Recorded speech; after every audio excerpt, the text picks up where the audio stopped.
रेखा जी अभी अभी अपने पति मुकुल जी के लिए कॉफी बनाकर किचन से निकली ही थी कि सामने से लता को आता देखकर उनका पारा चढ़ गया। रेख जी, जब सारा काम हमें ही करना है तो तुम्हारा क्या काम है यहाँ? तुम्हें पता नहीं है कि हमें सुबह उठते ही कॉफी पीने की आदत है।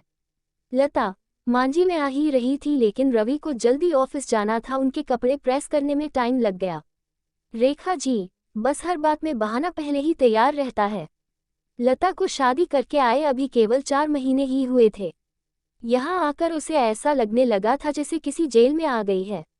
उसे कहीं जाना हो तो परमिशन लेनी पड़ती थी, कोई गलती हो जाए तो पनिशमेंट मिलता था। सास ससुर और पति तीनों ही एक सुर में उसका विरोध करते थे। कभी कभी तो मन करता कि यहाँ से भागकर अपने पापा के घर चली जाए, लेकिन पापा हॉट पेशेंट है, ये सब उन्हें पता लग गया तो न जाने क्या अनर्थ हो जाएगा। यही सोचकर सब बर्दाश्त करती रहती थी। लता ने जल्दी जल्दी सबके लिए नाश्ता बनाया, उसके बाद रवि को टिफिन पैक करके दे रही थी। तभी रवि ने आवाज दी, रवि, लता क्या कर रही हो? इतना टाइम नहीं है मेरे पास, कार चला के नहीं जाना है? मेट्रो में कितना समय लगता है तुम्हें पता है? जरा सा लेट पहुंचो तो ऑफिस में सुनना पड़ता है। रवि की एक एक बात इस बात की ओर इशारा था कि उसके पिता ने कार नहीं दी थी, लेकिन वह अब सब सुन लेती है। पिता को कैसे बताए कि जिन्हें आपने उसका जीवन साथी चुना था वह पैसों का लालची है।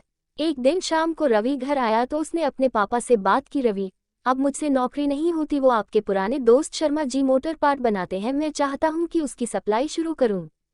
पापा, लेकिन बेटा उसके लिए तो कम से कम 10 लाख रुपए चाहिए होंगे, वो कहाँ से आएंगे? रवि, वही सोच रहा हूँ। तभी लता चाय बनाकर लाती है। रवि, लता तुम अपने पापा से कुछ पैसे उधार ला सकती हो। लता का सब्र जवाब दे चुका था। रोज रोज के तानों से दुखी होकर उसने जवाब दिया, लता, रवि, मेरे पिता के भरोसे मत रहना, उन्होंने मेरी शादी करके अपना फर्ज पूरा कर दिया। अगर आपको नौकरी करने में दिक्कत है तो मुझे जॉब करने दो, दोनों मिलकर कमाएंगे। ये सुनकर रवि का पारा चढ़ गया। रवि, क्या बकवास कर रही हो? ज्यादा जुबान चलने लगी है। लता, रवि, मैं बहुत बर्दाश्त कर चुकी हूँ, इसलिए मैंने जॉब करने का फैसला किया है।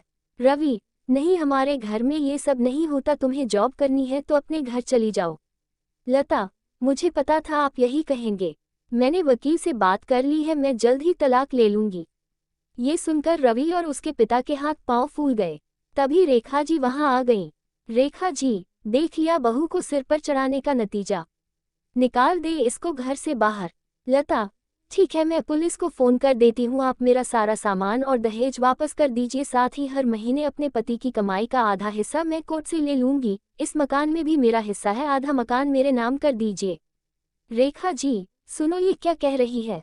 मुकुल जी, बेटी ऐसी बातें क्यों कर रही है? आज के बाद हम तुझसे कभी कुछ नहीं कहेंगे, तू अपने कमरे में जा। लता, नहीं पापा जी, बहुत बर्दाश्त कर चुकी मैं, अब मुझसे ये दिन भर के ताने बर्दाश्त नहीं होते, आप लोग इतने लालची होंगे ये मैंने कभी सपने में भी नहीं सोचा था। रेखा जी, इसके बाप को फोन करके बुलाए, इसके मुंह लगने से अच्छा है उनसे डायरेक्ट बात करते हैं। लता, मांझी मेरे पिता हॉट पेशेंट है, अगर इस बात को सुनकर उन्हें कुछ हो गया तो इसके जिम्मेदार आप लोग होंगे। रवि, ये तुम्हें क्या हो गया? आज से पहले तो तुमने कभी ऐसी बात नहीं की। लता, मैं आज तक आपके और मम्मी पापा जी के हर ताने को बर्दाश्त करती रही, 20 लाख रुपए मेरे पापा ने शादी में खर्च किए, फिर भी आपको कार चाहिए, बिजनेस करने के लिए पैसा चाहिए। लता ने उसी समय अपना सामान पैक किया और घर छोड़ दिया। जाने से पहले उसने अपने सास ससुर और पति तीनों को कहा, लता, अगर मेरे पापा को आपने कुछ बताया तो मैं आपको अरेस्ट करा दूंगी, तलाक का नोटिस आपको मिल जाएगा, चुपचाप साइन कर देना। लता वहां से निकलकर अपनी एक सहेली के फ्लैट में पहुंच गई।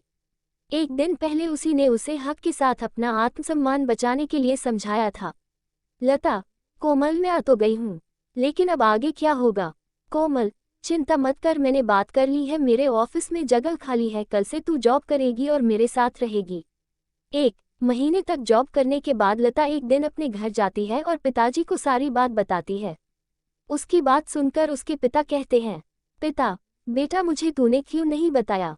लता, पापा आपने मेरे लिए बहुत कुछ किया है, अब मैं आपको परेशान करना नहीं चाहती थी।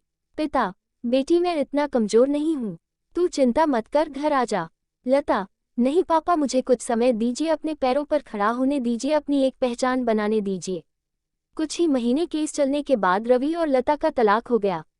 रवि को पूरा दहेज और 30 लाख रुपए देने पड़े, साथ ही हर महीने अपनी सैलरी का एक हिस्सा वह कोर्ट में जमा करवाता था।